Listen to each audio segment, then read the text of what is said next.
Thumbnail देख के आपको समझ में आ गया होगा कि आज हम लोग बात करने वाले हैं केंद्रीय बजट 2020-21 यानी यूनियन बजट 2020-2021 को लेके। ये वीडियो बनाने में मुझे थोड़ा देरी हो गया, इसीलिए मैं आप सबसे माफ़ी चाहता हूँ। 1 फरवरी 2020 के दिन सुबह 10:30 बजे जैसे आप लोगों ने टीवी स्क्रीन के सामने बैठ गए, उसी तरह मैं भी टीवी स्क्रीन के सामने जाकर बैठ गया।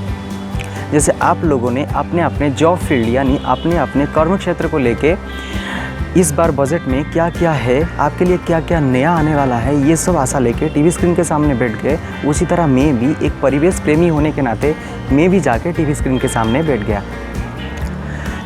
आपको अपने कर्म क्षेत्र के हिसाब से इस बार बजट आपको निराश किया है या खुशी दिया है, ये आप ज़रूर मुझे कमेंट सेक्शन में लिख के बताइएगा। लेकिन मुझे एक परिवेश प्रेमी होने के नाते मुझे इस बजट ने निराश दिया है। निराश मुझे इस बात का है, जहां पर एक बजट अधिवेशन 2 घंटा 45 मिनट 26 सेकंड चलता है, वहां पर जलवायु परिवर्तन जैसे गंभीर मुद्दे को मात्र 3 मिनट 10 सेकंड दिया जाता है।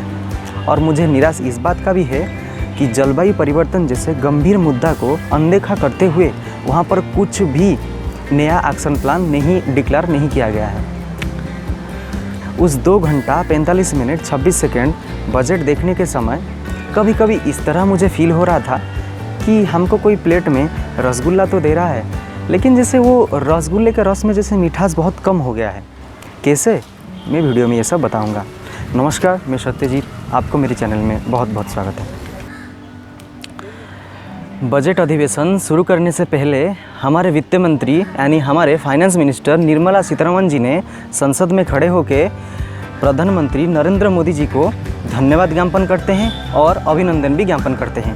अभिनंदन इस बात का होता है कि इस बार उनके सरकार ने प्रधानमंत्री जी के नेतृत्व में 303 बहुमत हासिल किया है। और धन्यवाद इस बात का होता है कि इस बार बजट अधिवेशन को प्रस्तुत करने के लिए उनको सुयोग देने के लिए। धन्यवाद ज्ञापन के बाद हमारे वित्त मंत्री निर्मला सीतारमण जी ने बजट अधिवेशन को शुरू करते हैं। बजट अधिवेशन शुरू होने के बाद सीतारमण जी ने पहले कृषि एवं स्वास्थ्य विभाग के ऊपर बात करते हैं। कृषि एवं स्वास्थ्य विभाग के बाद सीतारमण जी ने परिवेश एवं जलवायु परिवर्तन के मुद्दे पे आते हैं।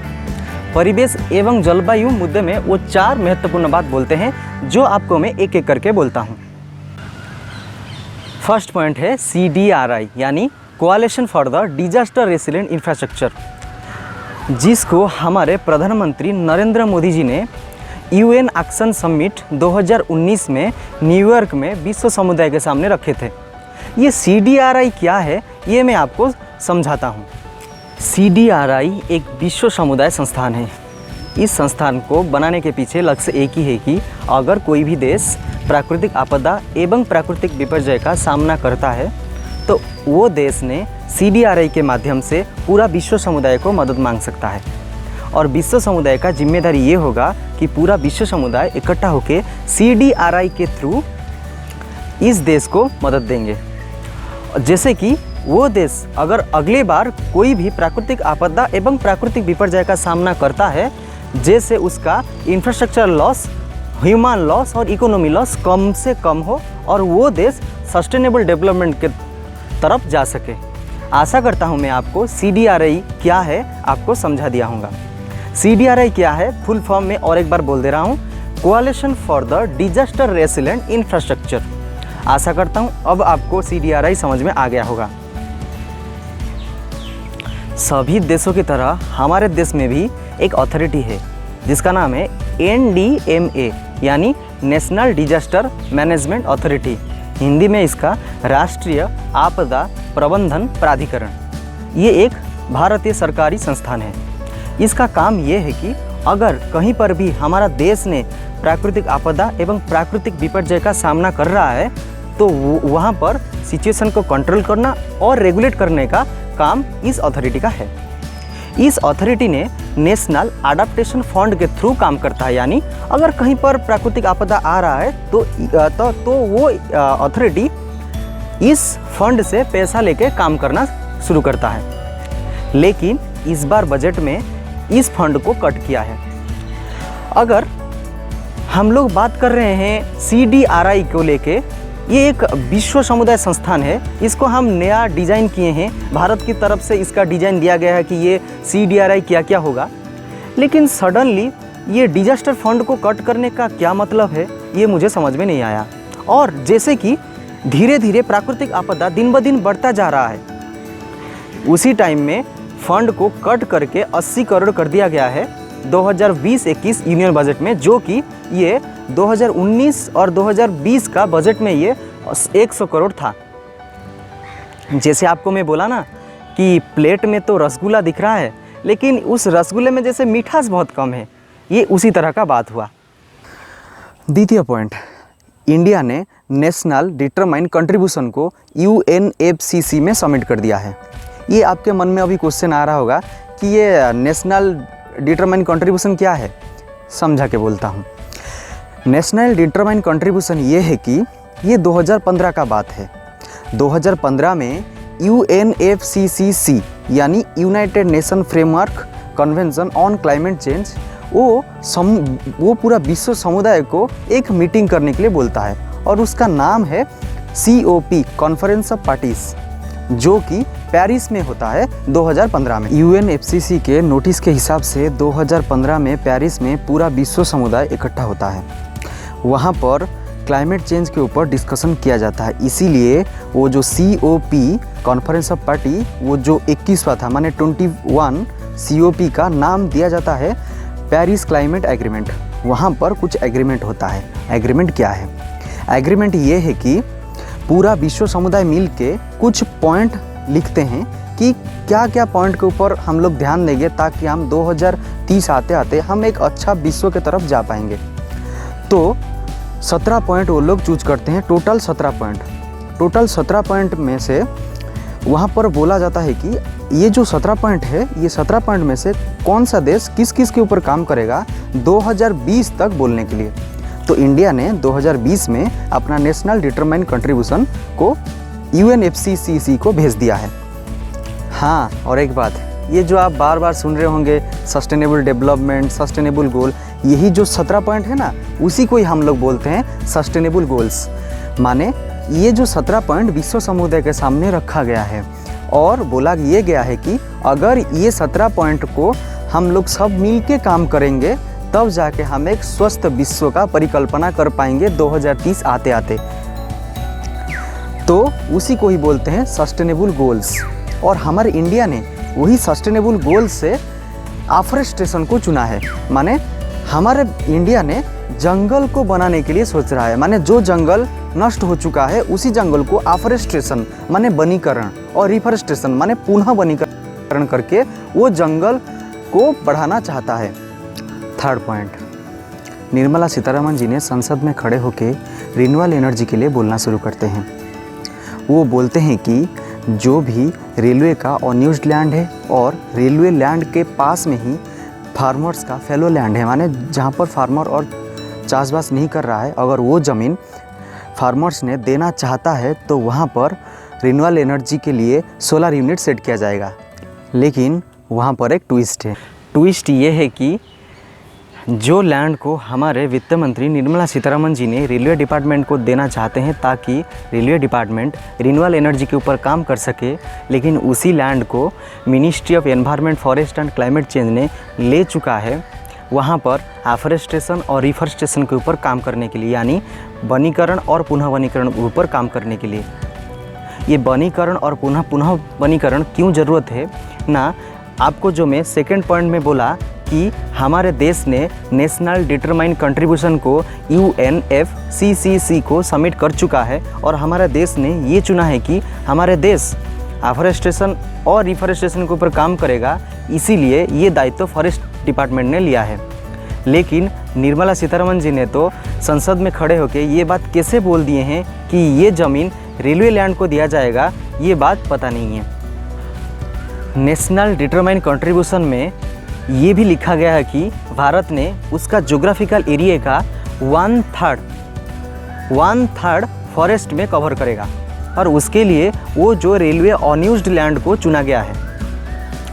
और भारत ने ये भी उसमें लिखा है कि 2030 आते आते भारत ने 2.5 मिलियन टन कार्बन डाइऑक्साइड को सिंक कर लेगा। माने फॉरेस्टेशन को भारत ने इतना बढ़ा देगा कि 2.5 से लेके 3 मिलियन टन कार्बन डाइऑक्साइड उस फॉरेस्ट में रह जाएगा। ये एक बहुत ही अच्छा बात हुआ है। चौथा पॉइंट है इंडस्ट्री रेगुलेशन और नेशनल प्लांटेशन कॉरपोरेशन, जिसको कि नया बनाया जाएगा। इसके ऊपर इंडस्ट्री रेगुलेशन के तहत जो इंडस्ट्री सेट किया हुआ नॉर्म से उनका कार्बन डाइऑक्साइड एमिशन ज़्यादा हो रहा है, उन्हीं इंडस्ट्री को बंद किया जाएगा और नेशनल प्लांटेशन कॉरपोरेशन को बनाया जाएगा। मेरे हिसाब से ये नेशनल प्लांटेशन कॉरपोरेशन जब केंद्र सरकार ने बनाएगा, यहाँ पर कुछ प्रॉब्लम आ सकता है, क्योंकि फॉरेस्ट डिपार्टमेंट एक कॉन्करेंट लिस्ट में आता है। कॉन्करेंट लिस्ट मतलब जहाँ पर केंद्र सरकार और राज्य सरकार मिल कर डिसीजन लेते हैं। देखना ये बाकी रहा कि किन किन सरकारों माने किन किन राज्य सरकारों ने केंद्र सरकार का इस डिसीजन को स्वागत करते हैं। मेरे हिसाब से तो सभी केंद्र सरकार और राज्य सरकार ने इसको मानना चाहिए, क्योंकि प्लांटेशन ये सभी के लिए हो रहा है। देखना बाकी रहा कि ये कितना दूर तक सक्सेस हो पा रहा है। आशा करता हूँ कि आपको ये चारों पॉइंट समझ में आया है। देखिए, मैं कभी नहीं बोल रहा हूँ कि इस बजट में कुछ नहीं था। इस बजट में फार्मर्स के लिए बहुत कुछ था। फार्मर्स के लिए इस बार गवर्नमेंट ने ये डिसाइड किया है कि 20 लाख फार्मर को सोलर पंप दिया जाएगा और फार्मर्स का इनकम को 2022 तक डबल करने के लिए सरकार ने इस बार सितंबर में किसान रेल लॉन्च करने जा रहा है। ये किसान रेल के तहत ये होगा कि सभी एक्सप्रेस ट्रेन में सभी राज्यों के एक्सप्रेस ट्रेन में एक किसान बोगी एक्स्ट्रा जुड़ा जाएगा। उस किसान बोगी फुल्ली रेफ्रिजरेटेड होगा, ताकि किसान का फसल जल्दी ख़राब ना हो सके और वो जाके मार्केट में आराम से पहुंच सके और फ्रेशली पहुंच सके, ताकि अगर किसान का शस्य अगर जाके मार्केट में पहुंचेगा तो किसान को अच्छा मुआवजा मिलेगा और उनका इनकम भी धीरे धीरे बढ़ना शुरू करेगा। ये एक बहुत ही अच्छा डिसाइड लिया गया है। और IMD मतलब इंडियन मेट्रोलॉजिकल डिपार्टमेंट, जो मैं पिछले वीडियो में बोला था, और ICAR मतलब Indian council for agricultural research को ये दायित्व दिया गया है कि ये दोनों संस्थान डिस्ट्रिक्ट लेवल में जाके काम करेंगे। जैसे अगर कोई भी डिस्ट्रिक्ट अगर पानी के हेवी लॉस में जा रहा है, माने वहाँ पर पानी कम होते जा रहा है, तो वहाँ पर ICAR यानी Indian council for the agricultural research ने वहाँ पर जाके कौन से शस्य उन फार्मर ने वहाँ पर शुरू करेंगे ताकि वहाँ पर कम पानी में ज़्यादा फसल उपजाया जा सके, ये सब के बारे में वो ICAR और IMD काम करेंगे। ये बहुत ही एक अच्छा बात है। इस तरह फार्मर के बारे में बहुत कुछ बातें किया गया है, लेकिन जैसे मैं आपको पिछले वीडियो में बोला हूँ कि क्लाइमेट चेंज के ऊपर तो सब कुछ निर्भर करता है। तो इसीलिए मैं सरकार को दरख्वास्त करूँगा कि अगले बार क्लाइमेट चेंज के ऊपर बहुत ही ध्यान दिया जाए और उसके ऊपर एक नया एक्शन प्लान लाया जाए।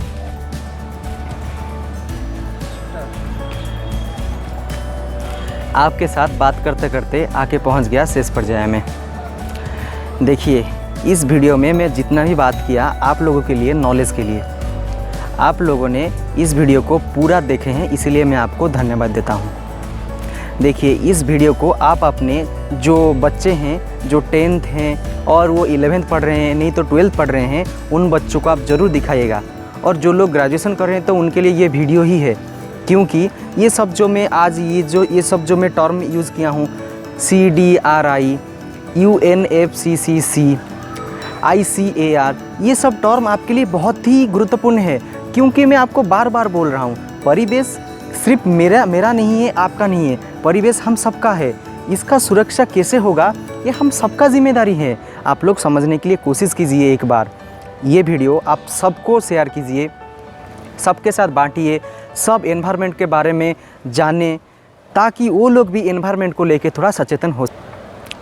तो फिर मैं आशा करता हूँ कि आप लोग इस वीडियो को सबके साथ शेयर करेंगे।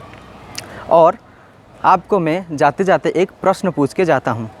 जो लोग इस वीडियो को देखने के बाद लास्ट 3 कमेंट लूँगा, जो लोग नोट कीजिए CDRI, UNFCCC और ICAR का फुल फॉर्म मुझे नीचे लिख के तुरंत मैं 3 लोग का कमेंट लूँगा। फर्स्ट 3 लोग, जो 3 लोग कमेंट दिए होंगे पहले, उन्हीं का मैं नाम अगले वीडियो में लूँगा। आशा करता हूँ कि आपको ये वीडियो अच्छा लगा है। आशीर्वाद मुझे ज़रूर दीजिएगा। नमस्कार।